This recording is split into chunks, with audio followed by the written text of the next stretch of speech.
Afternoon, everyone. Bill Rentschler in the 1011 Now streaming studio with reporter Bailey Bishop.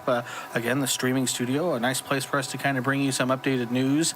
We don't necessarily have to wait for the newscast to kind of bring you the story, and that's kind of what we're doing today because, Bailey, we have an interesting story that I think a lot of people will find really kind of fascinating. The story's going to be coming up tonight on the newscast, and as soon as this is done, we're going to have a complete report on 1011now.com. But, Bailey, can you kind of show us or tell us a little bit more about what we're talking about? Yeah, so this is fascinating, maybe in a bad way, just kind of a concerning trend for a Lincoln man. Police told us today that Joseph Reyna, a 62-year-old man, was arrested last night for looking through a woman's windows. Police were called to 66th and Logan on that report that a man was looking through windows, and it was caught on surveillance video. Police found Reyna in the area, arrested him for trespassing and disturbing the peace. This is a pretty typical report we would get in police briefing this morning, but we've been looking deeper into Joseph's history, and police say this is the 9th time he's been involved in similar incidents since in just the last 18 months since 2021. I mean, one time is creepy enough and kind of disturbing enough. But like you just said, this is the 9th time, just in the last 2 years is what police told you. Yes, and I can walk through just some of the background information on some of those cases. He has a pending case in court right now that involves 2 separate incidents. One from that was reported in January 2023. A couple said a man was looking in their windows, driving by their home. It happened a couple times over the course of a few weeks, and that was a home that 4 young children live in. Oh my gosh. And he was initially cited for stalking in that case, and then lumped in that same criminal case is an incident from September 2022. Police were called to the area of 66th and Burlington on report of a man peeping in a 10-year-old boy's window. He was, in that case, he's been starting the court process. He's been charged with 2 counts of disturbing the peace and criminal trespassing. But this isn't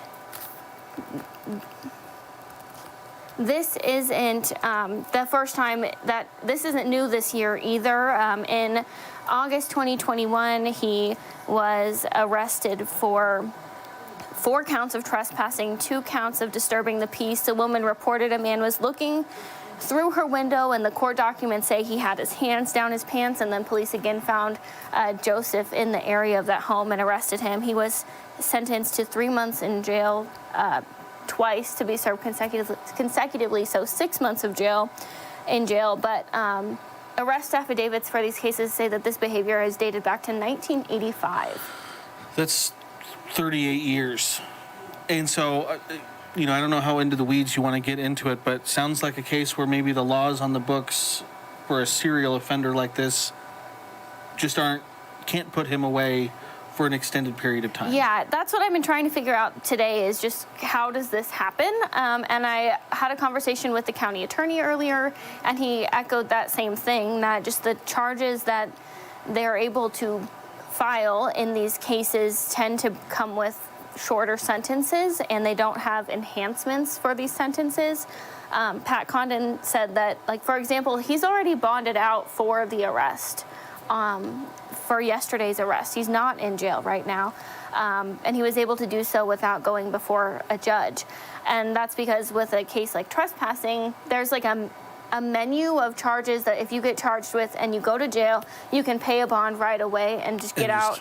And then you would go to a judge later on. So he hasn't been before a judge for these new cases. Nothing has officially been filed in the new case. And so the attorney, Pat Condon, said this is an example of where later on when he goes to the judge, he's scheduled later in March on another case. They could arraign him on these new charges, and they could increase bond or look at his history and evaluate a different solution that might keep him in jail. But the laws themselves just aren't strong enough to keep someone arrested for trespassing or disturbing the peace in jail for a significant period of time, he said. Pat Condon said this is a case where he'd like to work with the legislature and see if they can develop enhancements. Make some sort of change. Yeah. But yeah, there's really nothing yet. Wow. Well, super interesting. Also, again, kind of scary, and obviously you feel for those folks who have had to deal with something like this. So you're going to have more details on this, full write-up Yep. on 1011now.com. We'll also be in all of our evening shows tonight. 5, 6, and 10, so you can grab details on there. Oh my gosh. And I'm going to continue paying attention to this case and to this guy and see what happens. And Bailey's, she's relentless when it comes to tracking down some of these stories, so I'm sure she'll have updates on this story moving forward. And again, maybe we'll hear something, probably obviously not this legislative session, but maybe down the line on some sort of change about this. Yeah, I know the county attorney hopes so. Yes. All right. Well, appreciate everyone for tuning in. Again, as always, make sure you keep it tuned to 1011 both on air and online for all of your latest news, weather, and sports. And again, more details on this story, again, coming up tonight at 5, 6, and 10. And full details, again, on the web here, coming up probably in just a matter of minutes as soon as Bailey steps away so she can finish up that web story. So appreciate everyone for watching. Hope everyone has a nice Friday and has a nice weekend.